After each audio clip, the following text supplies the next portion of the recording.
Sinimulan na ng Department of Information and Communications Technology ang pagpapatupad ng Bayanihan SIM Card Project na layong magbigay ng libreng internet access sa mga estudyante at guro sa malalayong lugar sa bansa. Ito ay matapos ihayag ni Pangulong Ferdinand Marcos Jr. sa kanyang ika-4 ni State of the Nation Address ang layuning maabot ang 100% internet connectivity sa lahat ng pampublikong paaralan sa buong bansa bago matapos ang 2025. Sa unang bahagi ng proyekto, 600,000 SIM cards ang ipapamahagi na bahagi ng mas malaking target na mahigit 1 milyong SIM cards na inaasahang makumpleto hanggang 2026. Tinatayang aabot sa 5 milyong benepisyaryo ang makikinabang mula sa inisyatibong ito. Ang bawat SIM card ay may kasamang 25 GB ng libreng internet data kada buwan at otomatikong nare-renew sa loob ng 1 taon. Inaasahang malaking tulong ito sa online learning at digital education sa mga malalayong lugar.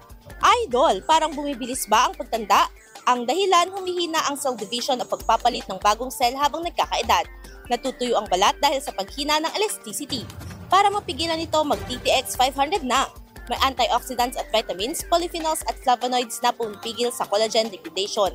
Sikreto sa pagiging young looking mo. Para maging healthy, mag-DTX 500 palagi. Para sa IFM News, ako si Idol Sena Marie Akdang, Idol. IFM News.